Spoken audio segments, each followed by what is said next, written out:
Thumbnail से आपको question के बारे में पता चल चुका होगा। आज हम इस वीडियो में एक ऐसा क्वेश्चन कवर करने वाले हैं जो आपके मन में या दिमाग में 100% कभी ना कभी आया होगा, या आपने अपनी पूरी जिंदगी में कभी ना कभी इस चीज के बारे में सोचा जरूर होगा। इस चीज के मैं आप सबसे बैट लगा रहा हूं।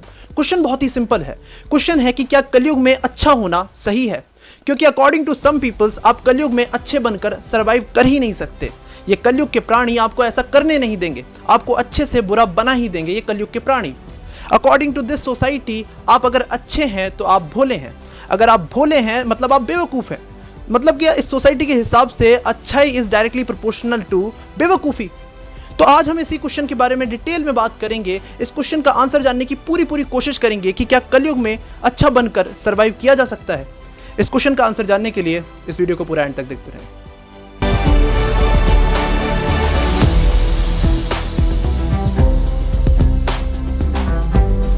तो इस क्वेश्चन का आंसर जानने से पहले आपको यह जानना चाहिए कि एक अच्छा पर्सन होता कैसा है, एक अच्छे पर्सन की क्या डेफिनेशन है।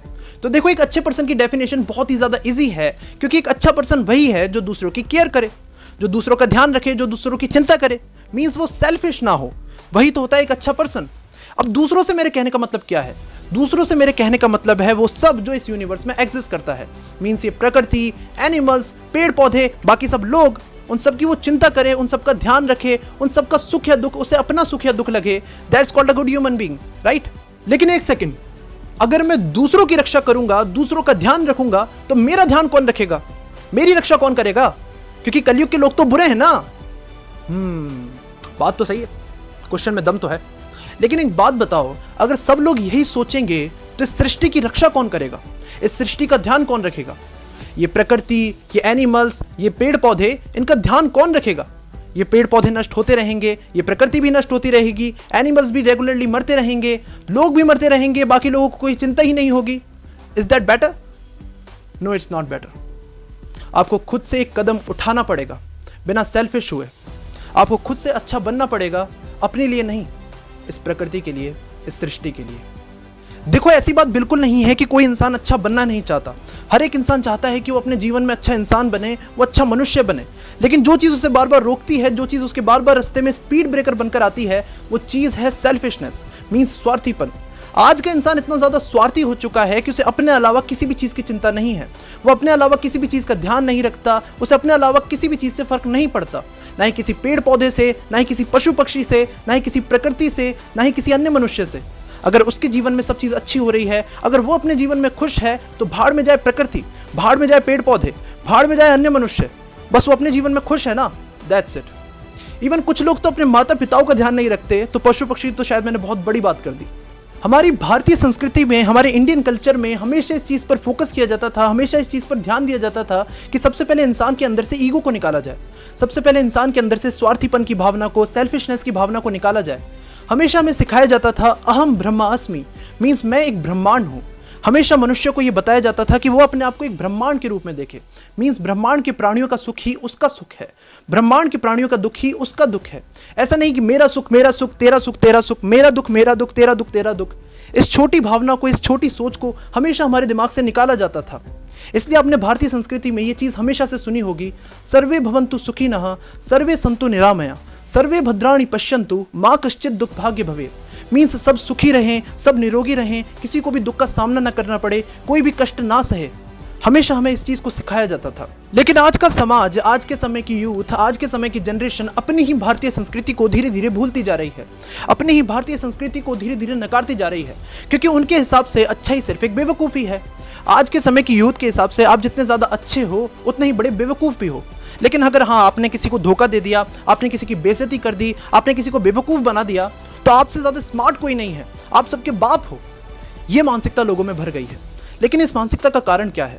इस मानसिकता का कारण है आज के समय की यूथ अपने रोल मॉडल्स को गलत चूज कर रही है। आज के समय की यूथ कभी भी अपना रोल मॉडल श्री राम को नहीं बनाएगी, कभी भी ऐसे मनुष्य को अपना रोल मॉडल नहीं बनाएगी जो हर सिचुएशन में समान रहा हो, सुख में दुख में समान रहा हो। वो रोल मॉडल बनाएगी कबीर सिंह जैसे इंसान को, जो छोटी छोटी बातों पर गुस्सा हो जाता है, छोटी छोटी बातों पर लोगों का सर फोड़ देता है, छोटी छोटी बातों पर ड्रग्स ले लेता है।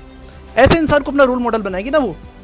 देखो, अगर आप भी ऐसा कर रहे हो तो मैं बस आप सबसे इतना ही कहना चाहता हूं कि भाई, आप ऐसा कर कर अपना ही नहीं, मानवता का भी बहुत ही बड़ा नुकसान कर रहे हो। अब कुछ लोगों के मन में ये डाउट आ रहा होगा, कुछ लोगों के मन में ये सवाल आ रहा होगा कि भाई अगर हमने श्री राम को अपने जीवन का रोल मॉडल बनाया तो हम इस समाज में पीछे रह जाएंगे, हम इस समाज में बहुत ज़्यादा पीछे रह जाएंगे, ये समाज हमसे आगे निकल जाएगा, हम बिल्कुल भोले रह जाएंगे, समाज हमें दबा देगा, हम चुपचाप बैठकर सहते रहेंगे। तो देखो, ये क्वेश्चन उन्हीं लोगों के मन में आ सकता है जो अच्छाई और भोलेपन को एक दूसरे के इक्वल रख रहे हैं। अच्छाई और भोलेपन एक दूसरे के इक्वल नहीं है, ये बहुत ज़्यादा अलग है। ज़रूरी नहीं है कि एक अच्छा इंसान भोला हो, ये ज़रूरी नहीं है। मैं आपको इस चीज़ का एक एग्जाम्पल देता हूँ, आप और अच्छे से समझ पाओगे।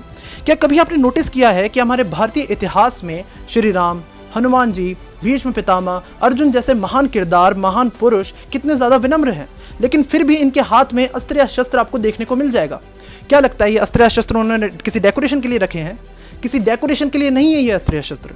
ये उस समय के लिए हैं जब मानव अपनी लिमिट क्रॉस करता है, जब मानव अपनी मर्यादाएं तोड़ता है, जब मानव अधर्म करता है तो उसे दंड देना आवश्यक होता है। ये अस्त्र या शस्त्र उस दंड के लिए हैं।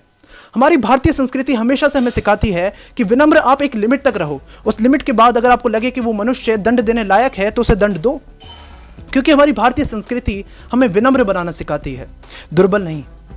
तो अंत में मैं आप सबसे बस इतना ही कहना चाहता हूं कि चाहे कलयुग हो, चाहे द्वापर युग हो, चाहे त्रेता युग हो, चाहे सतयुग हो, चाहे कोई सा भी युग क्यों ना हो, मनुष्य का हमेशा से परम धर्म है मानवता। उसे इस प्रकृति का, इन पेड़ पौधों का, इन पशु पक्षियों का, हर मानव का ध्यान रखना होगा, एक अच्छा इंसान बनना होगा, तभी ये सृष्टि बनी रहेगी। हाँ, मैं जानता हूं कि एक पॉइंट पर आकर आपको दंड देना आवश्यक होता है, लेकिन वो एक एक्सेप्शनल केस है। उस एक्सेप्शनल केस को अपने पूरे जीवन में मत उतारिए, उस एक्सेप्शनल केस को अपने चरित्र में मत उतारिए। एक अच्छे इंसान बनने की तरफ अपना पहला कदम बढ़ाइए। तो उम्मीद है आपको इस वीडियो का मोटिव समझ में आया होगा। अगर आपको इस वीडियो का मोटिव समझ में आया और अगर आपको लगता है ये मोटिव औरों तक भी पहुंचना चाहिए तो इस वीडियो को शेयर कर दें। मैं मिलता हूं आप सबसे हमेशा की तरह किसी और नेक्स्ट वीडियो में। तब तक के लिए जय श्री कृष्ण।